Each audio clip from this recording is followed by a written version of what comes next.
What's up, my friends? Welcome back to my channel. Today we're going to talk about something that's been confusing to plant parents everywhere. Is it good or bad? Should you mist your houseplants? What's the truth about humidity? We're going to uncover it all today. We're going to take a look at why people mist their plants, why not, how humidity actually works, and then does misting help or does it harm? And finally, we're going to take a look at some alternatives that can actually work better than misting. Let's get started. Why do people mist their plants? Well, number one, it makes them feel good. It makes us feel good to spray water on our plants. It's like giving them a drink, right? But plants don't actually drink the water off their leaves. They drink water through their roots. Number two, maybe you saw it somewhere online.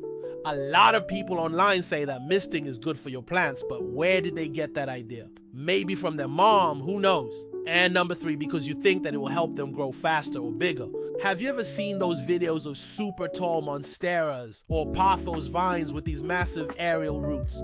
They're probably grown in greenhouses or plant factories. These growers have access to things like misting systems, artificial lighting, and a lot of extra space. So if you see someone online with this amazing growth and you think misting is the reason why, you would be wrong. If you've ever wondered why the leaves on your sensitive African violets are constantly wilting or your expensive orchids are completely stuck in bud, it's probably because you've been misting them.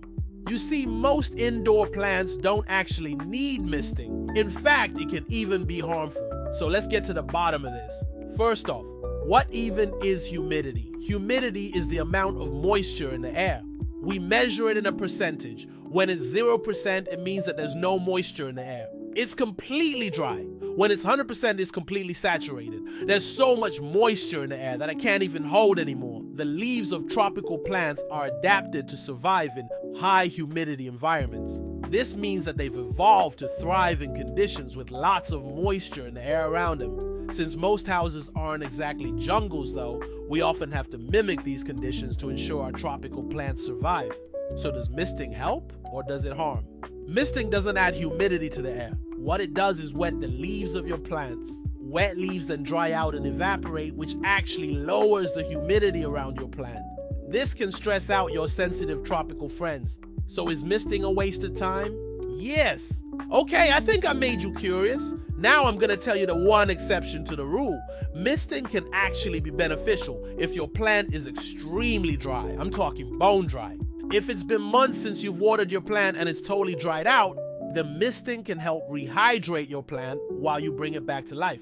I recently rescued this Monstera. It was bone dry, so I misted it. Now, this isn't an excuse to mist regularly, but if you have a plant that's been neglected and it's really dry, misting can save its life.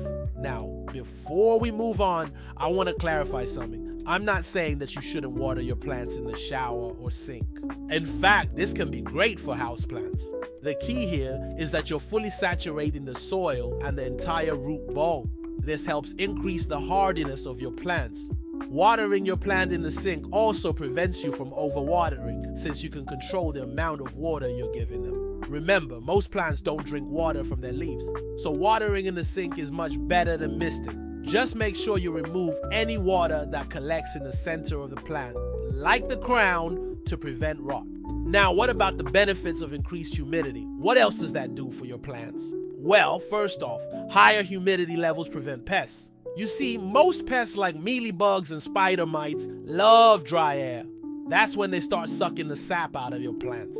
So increasing humidity is a great way to prevent pests. Second, higher humidity increases photosynthesis. Photosynthesis is when your plants use light energy to convert carbon dioxide and water into sugars for food. When plants eat, they grow, so higher humidity means happier plants.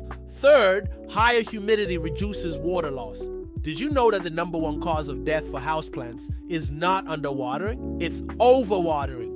Higher humidity means your plants will lose less water through their leaves, which means they need less frequent watering. So how can you increase humidity around your plants? First off, you can buy a humidifier. Now, if you're anything like me, you hate buying things that you don't need. And if you live alone, then a whole room humidifier might be overkill. If this is the case, then try a humidifier designed specifically for plants. These use ultrasonic vibrations to turn water into a fine mist that's released into the air. This raises the humidity around your plants without raising the humidity in your whole home. My personal favorite is the Levoit Classic 300s. I have several of these around my house. They're compact, reliable, and quiet. The only downside is that you need to keep the tank filled up. Another way to raise humidity is by placing your plants on a pebble tray. A pebble tray is just a tray filled with pebbles or gravel and water. As the water evaporates, it increases the humidity around your plants. To avoid fungal problems, elevate your pot above the water using a moss pole or a pot feet. Another way to raise humidity is by grouping your plants together. As plants photosynthesize, they release water vapor into the air. If you group your plants together, they can almost create a little jungle oasis. Grouping plants together can also help deter pests. Now, I know some of you are thinking, well, my plants all have different needs. Some like bright direct light and others prefer indirect light. And you're right, but they can still benefit from being grouped together. Try grouping your plants in a way that works for everyone. Most plants won't mind being moved a few inches closer or farther away from the light source. You can also cover the floor around your plants with things like bark, wood, or gravel. The materials don't really matter as long as they retain moisture. Just avoid covering the base of the plant with anything organic like wood chips or compost. This can lead to rot. You can also make your own DIY humidifier. All you need is a plate or tray, some pebbles or marbles, some string, and a water bottle.